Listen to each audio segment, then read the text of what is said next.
So in order to put the shank into the shoe itself, you're going to just pull back your elastics if you have them and kind of pop the heel of the shoe out this way.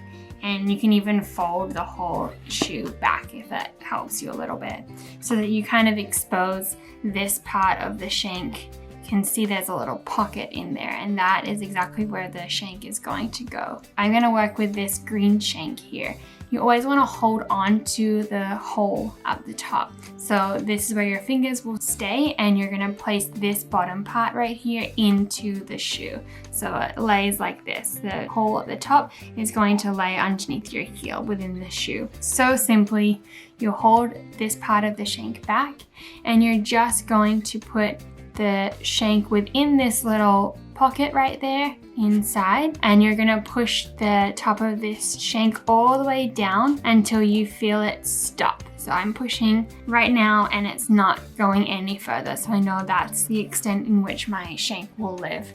So then when I place the flap back onto the heel and fold this heel back over to put my shoe on, it's done.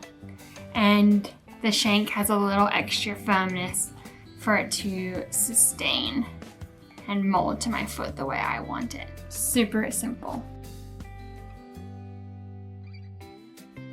Another super cool thing that you can do with the shanks is that with a little heat from a hairdryer, you can bend the shanks to be even a little more moldable underneath your foot, exactly where you want that little hug. So from a shank that kind of comes this straight, you could bend it to become a little extra curved or even more drastically super curved. And even having it this angle within your shoe as you're standing on flat, you don't feel that arch kind of trying to pop up, because it does come back to a neutral position pretty easily, especially with the weight of just standing on it. But as soon as you articulate to be up on point, it really does continue to have this arch to hug right under your foot. So I'm going to walk you through how to bend these shanks. So these are the firm triple I, which is the third size within the shanks,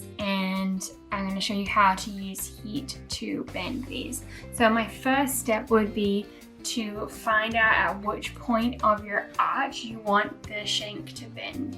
So I line up the bottom of the shank where the numbers are with the bottom of my toes, and I'm going to place it along the bottom of my arch and kind of mimic right underneath the heel portion is where it starts to bend for me. So I'm going to remember this point at which I want my arch to be enhanced with the shank, so that's where I'm going to bend it.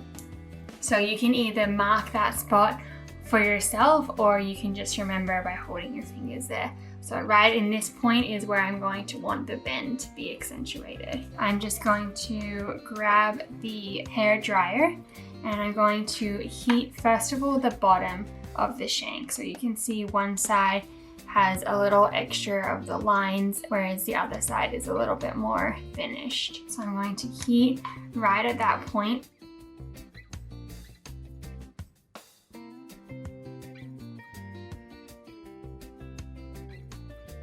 So I'm going to heat that point on the underside for about a minute, and then I'm going to bend exactly at the point in which I want it to have the arch remain. So I'm going to kind of keep it held between my two fingers, and now I'm going to heat the top portion.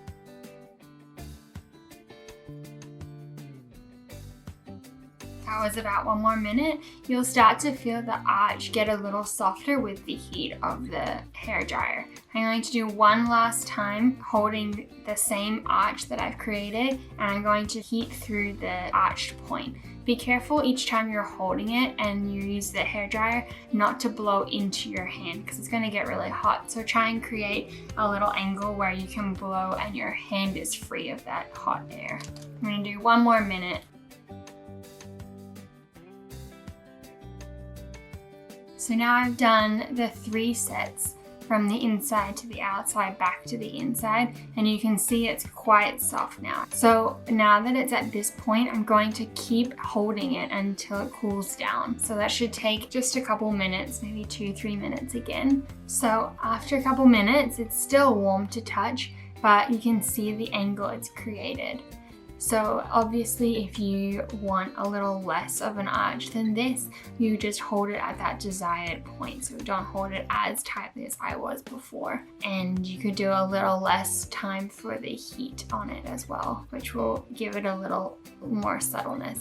But this will relax a slight bit from this 90-degree angle that I've created. As it cools, if you want to straighten it back out, you can do that. Also, one more thing is that if you do this and you absolutely hate it and you go, I wish I never had done this in the first place, or you've created the bend a little bit in the wrong spot when you put it on your foot and test it out, the cool thing is that you can reheat this exactly the same way we did just to get it this way and get it back to that straight angle, let it cool, and then the next day you can start to do it again in a new position. So they're very versatile, very resilient, and just a super cool feature to add to your already cool features of the Elektra Tech.